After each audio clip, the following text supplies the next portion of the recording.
it's that time of year again. Today I want to talk about my favorite books from 2018. 2018 was not my greatest reading year. I had a goal of 70 books. I made it to 68, which is not bad. 2018 was just one of those years I had to learn how to be realistic about myself and what I could accomplish. It was an incredibly tough and humbling year. I went through a really ego-punching dissertation period. Then I went straight from that dissertation period right into another master's program, and that posed a whole bunch of other challenges which I've talked about in my previous video. And frankly, this year I found myself in the midst of trying to handle all these other things, trying to read a lot of books because I wanted to hit my number rather than actually enjoy the book. I want every book I read to be for my own enjoyment, whether I'm close to my current goals or not. That said, I still enjoyed a lot of the books I read last year. I have capped it at a tight 10, and like most other YouTubers are doing, I am counting one series as one book. So let's hop to it. Here's my top 10. The first book I read in 2018 was The Diviners by Libba Bray. It's set in the Roaring 20s, and it's about this girl named Evie who moves to New York. She can touch an object and know the personal history of the owner and the history of the object in general. It just so happens that there's a series of very strange and occult murders happening around the city,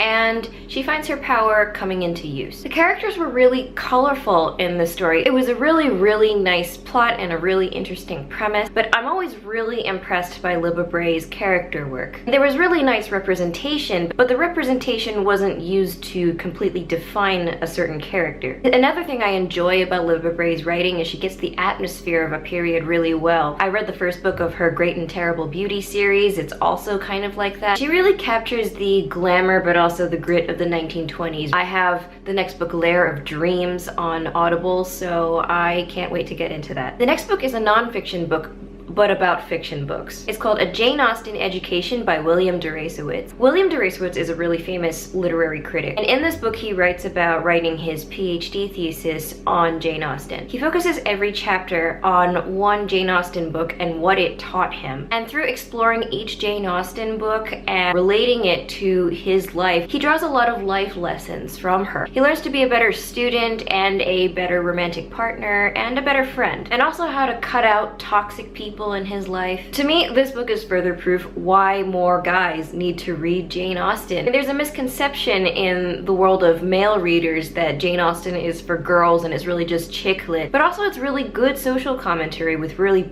poignant life lessons. And also amazing characters and amazing dialogue. So this year, I was very proud. I finished the Sandman graphic novel series. I've been reading this series for almost the past 3 years or so. It's written by Neil Gaiman. So in 2018, I read Volume 8, World's End, Volume 9, The Kindly Ones, and Volume 10, The Wake. So if you aren't familiar with Neil Gaiman's Sandman series, it's about this family of divine siblings called the Endless, and they all represent various aspects of human existence. There's death, and there's dream, and despair, and destruction. The one we focus on is Dream, or Sandman. And the series follows his various exploits and also different adventures he has. A lot of volumes in the series are actually short story collections, and they focus on various people who encounter the Sandman throughout their lives and how that affects them. Neil Gaiman has this really clever way of weaving in different mythological figures and different historical figures. And one of the most notable one is Shakespeare, who features very heavily in The Wake. So while I enjoyed the middle part of the Sandman series, it got a little bit slow. I didn't enjoy them quite as much as the first few, but the last couple volumes actually really kept me on my seat. The Kindly Ones is amazing. I was really excited for the first time in a while reading this series. I felt so many feels when I finished the series. I was really sad that I was done. I'm gonna try and not spoil it, but it was so sad but also so hopeful at the same time. If you are a graphic novel reader at all, you must read the Sandman series. 2018 was actually a year for finishing series for me. I also finished The Raven Cycle by Maggie Stiefvater. It's set in rural Virginia. It's about this girl named Blue who lives with a coven of psychics, and she's told all her life that her true love will die when she kisses him. And meanwhile, there's this really prestigious neighboring private school nearby, and Blue becomes acquainted with 4 boys from that school. Their leader, his name is Gansey, is on a mission mission to find the Welsh king Glendower, and he believes he'll be able to be granted one wish if he finds this body. The writing in this series is so poetic and lyrical. The magic is so elegant. The magic is also straight up trippy because sometimes you do deal with dreams. I love how nature is such a big part of the magic in this story because that's what magic really is. It's connecting to the natural aspects of the universe. But it was also such a gift to see all these characters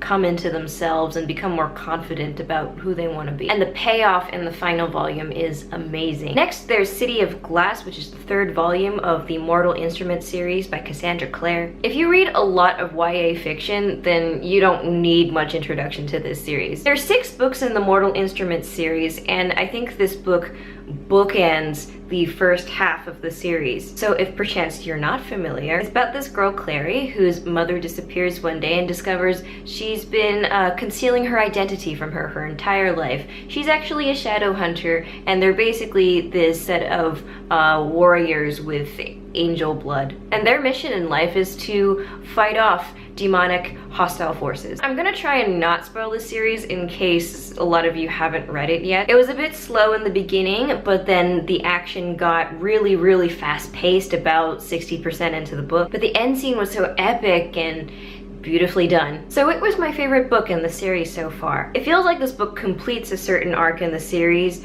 with a little bit of transition into the next one. It almost feels like it's complete in itself right now, and I'm a little tentative about approaching the next few books in the series because I've heard from some people that they aren't quite as strong. But I need to read this series in order to understand a lot of the other books in the Cassie Clare universe, so we'll see. My next top book of 2018 was also a nonfiction book. It's Calypso by David Sedaris because of course, it's David Sedaris. I actually went to see him read with my boyfriend last summer, and we stood in line for 2 hours waiting for him to sign our books. And of course, he's always so sweet and so nice and loves to have a conversation. So I think in this book, David Sedaris' age is starting to show a bit, but not in a bad way. He's dealing with a lot of aspects of mortality in this book, and also just aging as a couple with his partner. But of course, he still manages to be so funny. I listened to this mostly on audiobook, and his reading is always spot on. So for writing that's really funny but thoughtful, I always highly recommend David Sedaris. The next book was The Cruel Prince. I managed to get my copy signed by Holly Black when she came to London last March. It was in an event with Jen Campbell, who is one of my favorite booktubers. I was very awkward and maybe a bit tipsy. So The Cruel Prince is about this girl named Jude. She is fostered by a fairy in the land of the fairies. Her mother was actually married to this fairy and had his child, who is Jude's half-sister. And one day when the family's just chilling out, this fairy comes to the human world and kills Jude's parents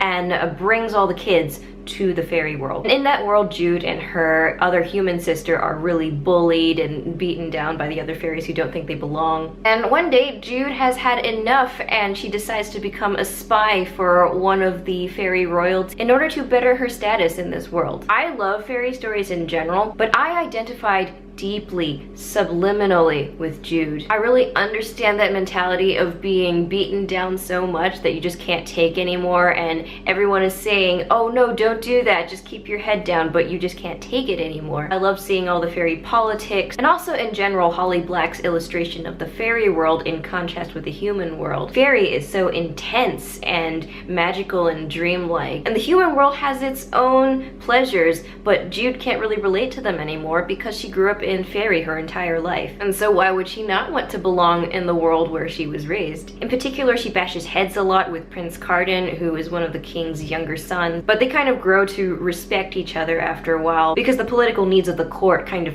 forced them to eventually work together. And I just loved watching their relationship dynamic change. So I cannot wait to read The Wicked King, which is the next book that just came out. Next on my list is One Dark Throne by Kendar Blake. So One Dark Throne is the sequel to Three Dark Crowns. This series is a fantasy series. It's about an island that is ruled by a matriarchy. Every generation, the queen gives birth to 3 triplets, and each of them belongs to a different faction of magic on the island. There's a poisoner faction, there's a naturalist faction, and there's also kind of an elemental faction as well. And each faction is always trying to plot and put their own girl onto the throne. There's also kind of a religious order that is supposed to be neutral but isn't always. I love the politics of this story. I mean, I love the magic of this story, but I always loved the politics. It was like Game of Thrones with a matriarchy. It takes a while to get to know all the characters and all of the dynamics, but it really pays off. I was really hooked with this book like I was with the first. The plot drags slightly in the second half of the book, but overall I really enjoyed it. My one quibble would be that there isn't quite the thread pulling me into the next book like there was in the last book, but still it was an amazing ride.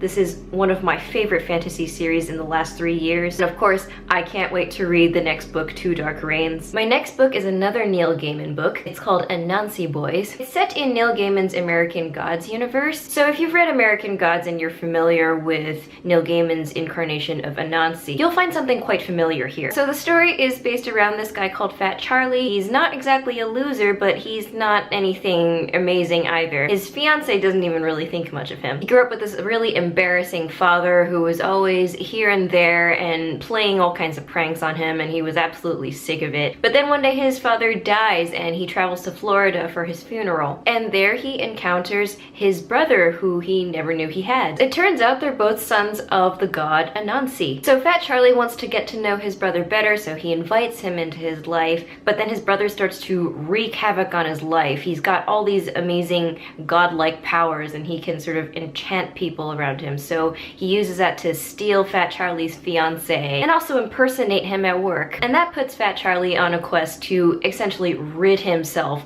of this brother that he now no longer wants. I enjoyed this book a lot more than American Gods. Unpopular opinion, I didn't enjoy American Gods that much. It started out really cool and had this amazing concept, but the story just dragged a long time, and eventually I got tired of it. But this book was really snappy. Also, I highly recommend the audiobook read by Lenny Henry. Like all of Neil Gaiman's work, it's really quirky and dreamlike. In general, it was a read that brought up my mood while I was reading. And last but not least, I read the first 2 volumes of League of Extraordinary Gentlemen by Alan Moore. I have been an admirer of Alan Moore's work for a long time. Watchmen is one of my favorite books of all time, so it was one of my resolutions in 2018 to get deeper into the work of Alan Moore. I also read The Killing Joke, which didn't make it to my top 10, but I enjoyed a lot as well. So League of Extraordinary Gentlemen is about a group of characters who have been drawn from different novels of Victorian literature. You have Mina Harker, Dr. Jekyll, and his alter ego, Mr. Hyde. You've also got the Invisible Man, Captain Nemo. It's also Alan Moore's take on different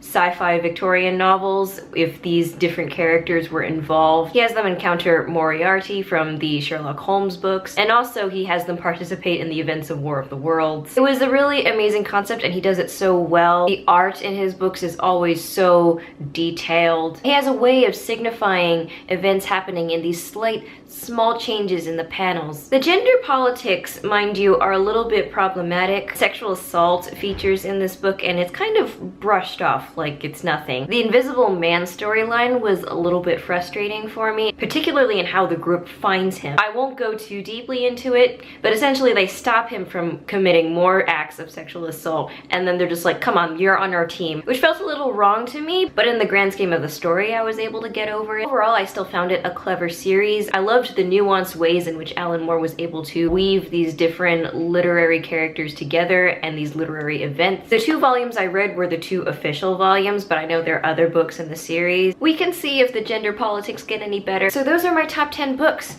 of 2018. As always, feel free to comment and tell me what books you read in 2018 that you enjoyed. You can also follow me on Twitter and Goodreads, and I'll see you in my next video.